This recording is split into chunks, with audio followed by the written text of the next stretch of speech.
party people? This is episode number 3 of the 4 for the month of October, right here on thewordisbond.com. My name is K-Murdock, and this is the Underground Chronicles. Like I said, episode number 3, where I will be focusing today on yet another facet of my life. You know, one that I seldom talk about because it's probably the most nerdy and boring one, which was kind of the situation I was in trying to think of ways to make this sound as exciting as, you know, the past installments with, you know, music production and my radio days, so to speak. But yeah, I tried my best, man, and at the very end, at least I feel like I'm here to impart some wisdom and not to come off in a way where I feel like I'm some expert, because trust me, you know, the real wise man knows, you know, you learn every day. No matter how much knowledge you glean, there's always more out there to learn. So more or less I just speak from experience, which to me is, you know, not to be cliche, is the best teacher. So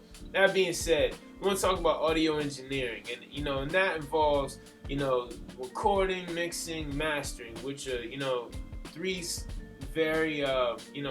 things that each on its own are very important, but all together really help the post-production or even the production aspect of music creation. Because it's one thing to have a great MC who can spit, it's another, or a great singer who can sing, and then have the ultimate beat and all that. But it's, you know, y'all don't understand.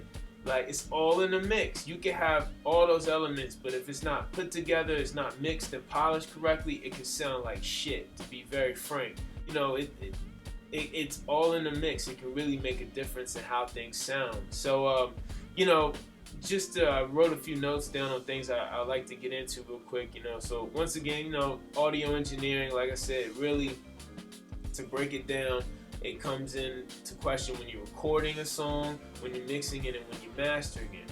Now, you know, recording is pretty self-explanatory. Sitting there, it's the engineer who's usually behind the board. So a lot of times, like me, being that I'm the producer and engineer, I'm the one recording it. And, you know, it's all about telling how the vocalists, how they sound on the mic. Maybe you're a little too up on the mic, it's coming out a little distorted. Okay, you're too far away from the mic. Now, you know, you got to stress your voice. Like, that stuff is key, you know. It's all about knowing how to give direction to the artist. You know, then you have the mixing element of it, which is just taking all the things, whether it's the vocal, whether it's the beat, if you have your beat tracked out like a lot of people like to do. You know, you got to treat every little track as a different instrument and mix each one, and then making sure they all composite when it's bounced down to that stereo track that's then given out to the public or burnt to a CD or whatever, making sure that mix sounds official.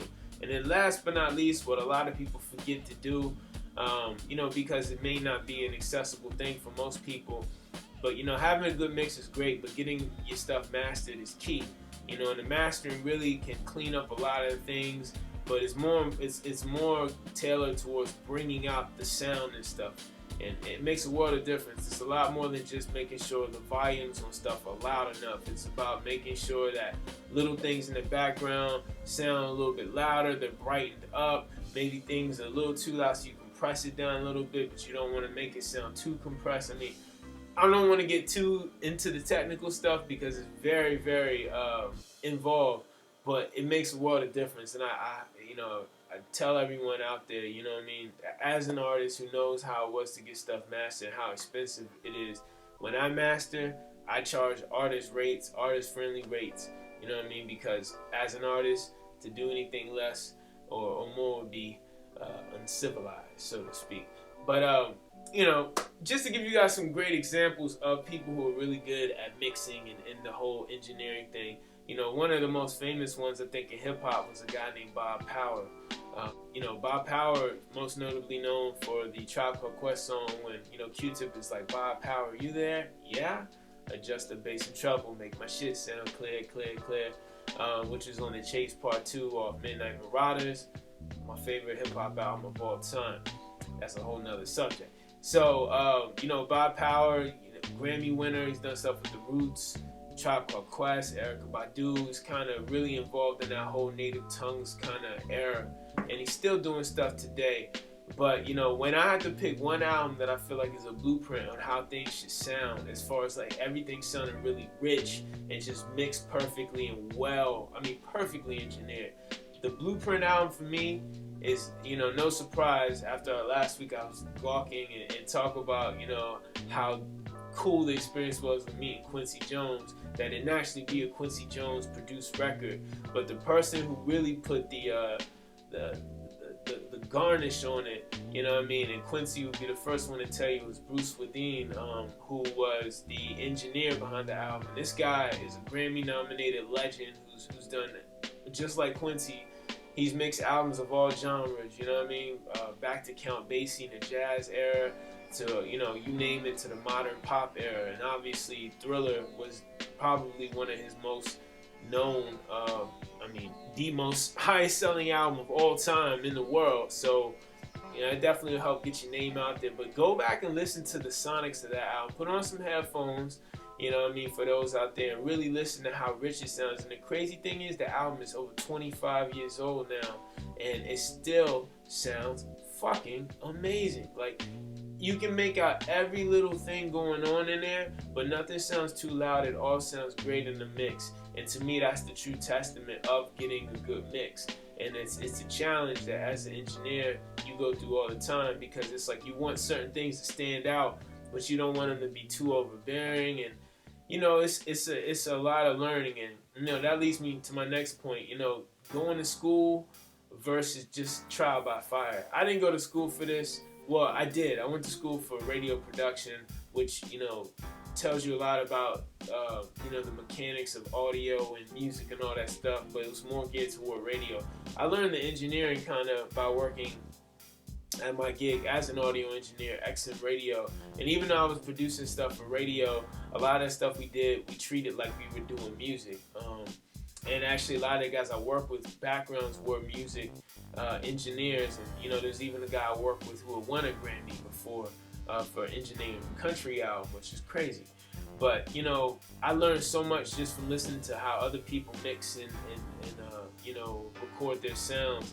And I kind of adopted it, and, you know, I still apply techniques when I meet people all the time to my own ways, but I'm very set in how I do stuff. You know, I'm very methodical and very much a perfectionist, and you know, I'm really always I take just as much when people compliment like a Panacea record on how the beats sound.